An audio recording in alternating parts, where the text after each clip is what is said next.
Welcome to K-Catalog, your Taglish Korean compilation.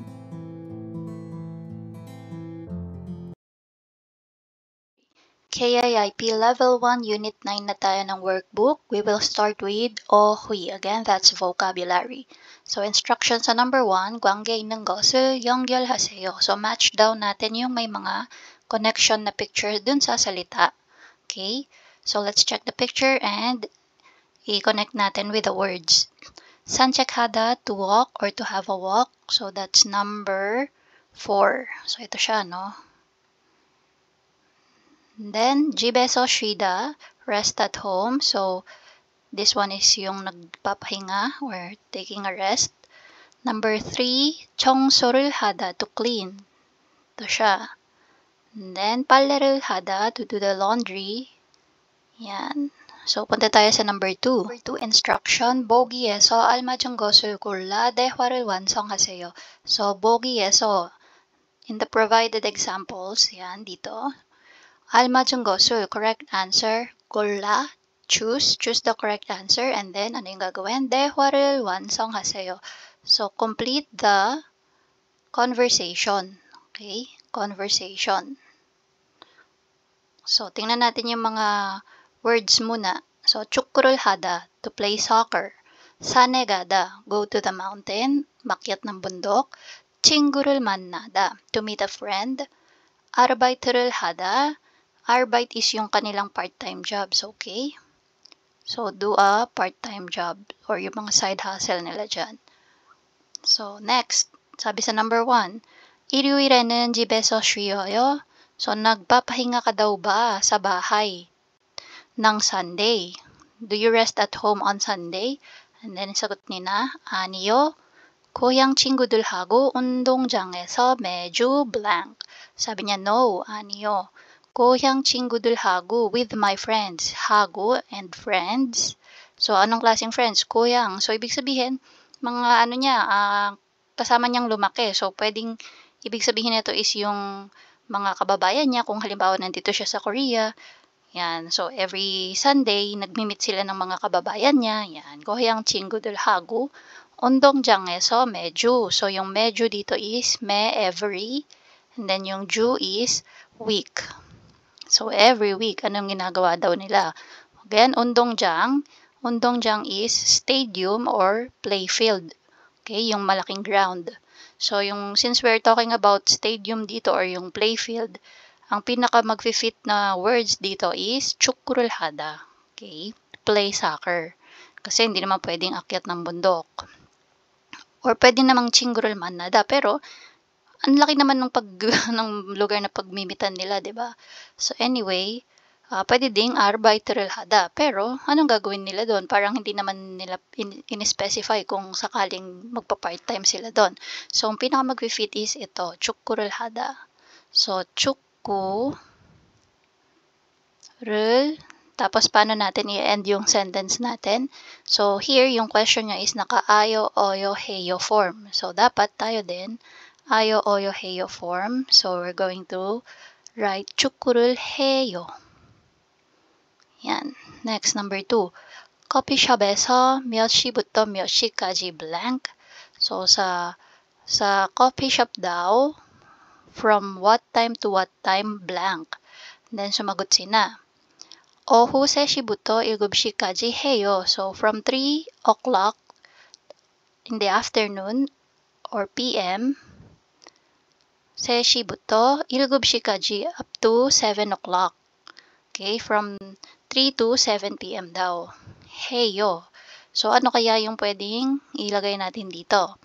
So, 산에가다. So, again, parang walang connection yung mountain dyan. So, 친구를 만나다. Pwede. Madalas, we're meeting our friends at the coffee shop, diba? Or arbeiter을 하다, pwede din. Pwede yung side hustle natin is sa coffee shop. Diba?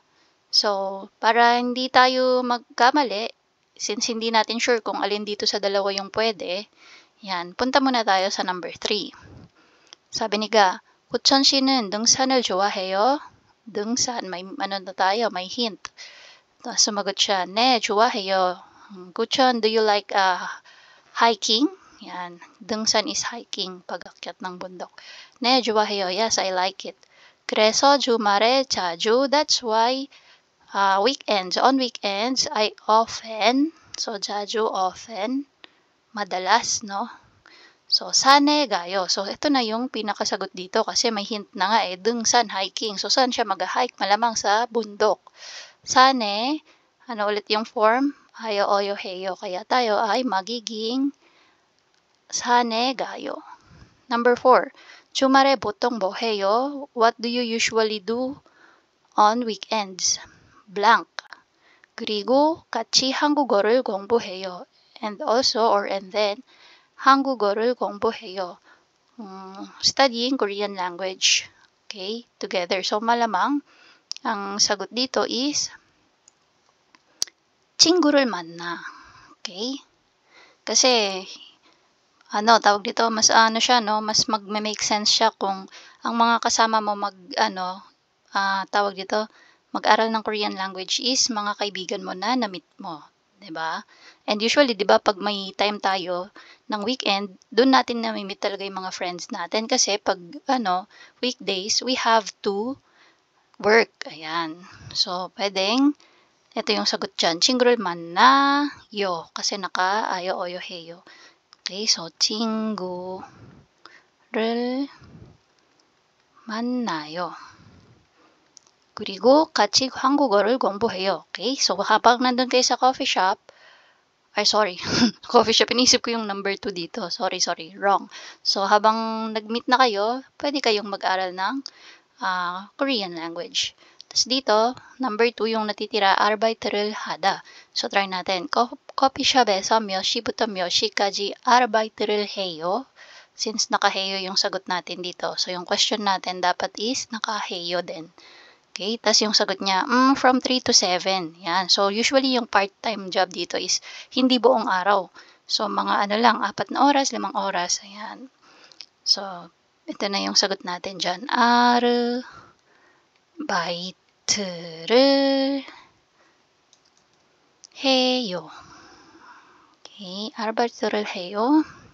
So that's for number 2 ng vocabulary. Punta tayo sa number 3. Sabi sa number 3 instruction, 관계 있는 것을 연결하세요. So same lang with number 1, no? Check yung picture and then match with the correct words. So number 1, 전화를 받다, receiving a phone call or to receive a phone call. Asan yun? Ito. Next, 공놀이를 하다. 공놀이, yung ball siya, no? Okay, so, ito siya. 공 is ball. 공놀이, playing with the ball. Yan, naglalaro ng bola. Number 3, television을 보다. Nanonood ng TV, watching a TV. Number 4, 차를 마시다. Drinking a tea. So, yung cha dyan is tea, chaa. Okay, so ito. 차를 마시다. Now, punta tayo sa number 4. Number 4 instruction, 보기에서 알맞은 것을 골라 대화를 완성하세요. So, same ng instruction sa number 2. Piliin natin yung tamang sagot sa examples dito. And then, complete yung conversation. So, number 1. 지난 주말에 백화점에서 뭐 했어요? So, pansinin nyo, no, naka-past tense yung question. So, yung sagot is naka-past tense din. Okay? So, sabi niya, 지난 주말에, last week, 백화점에서, at the department store. 뭐 했어요? What did you do? Yan, what did you do at the department store last week? Anong ginawa mo sa department store nung isang nakaraang linggo? Sagot niya, 동생하고 같이, so 동생, with my sibling, yung kapatid. Kasama ko yung kapatid ko na ano yung ginawa nila. 그리고 저녁을 먹었어요. And we also ate dinner. Yan, nag-dinner din kami, sabi niya. So, ano ba yung mga pwedeng gawin sa department store? Malamang, shopping hada. Okay? Pwede din namang 일을 사다. Pero department store, hello. Usually, pag department store, ang binibenta is yung mga, 'di ba, fashion, clothing, ayan. Mga sapatos, bags. So, yung mga gwail, nasa supermarket siya, 'di ba? Next, 이야기를 하다. To have a conversation or mag-usap, magchikahan. So, medyo hindi siya connected.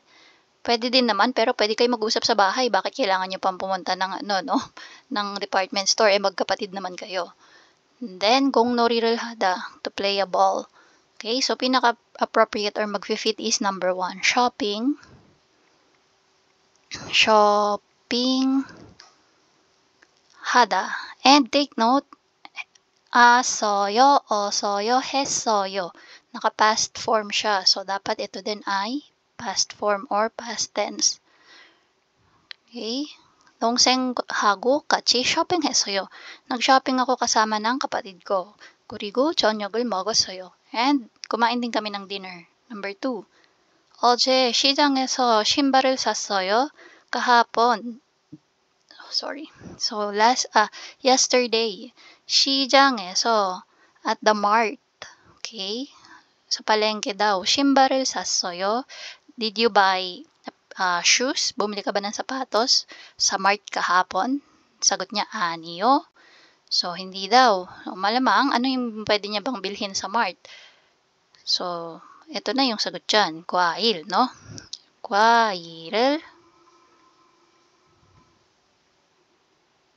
샀어요.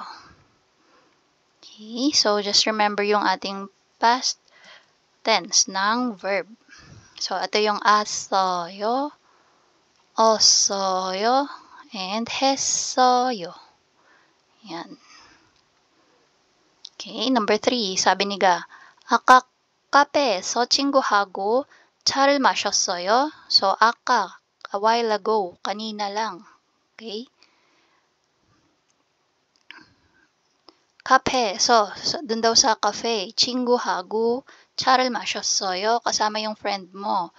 차, yung cha dyan is yung tea. So, ano daw ba kayo? Nagtsaa kayo kanina. Kanina lang ng iyong kaibigan. Sabi niya, 네. 그리고, yes, and ano. So, malamang ito yan. Sunod-sunod 이야기를,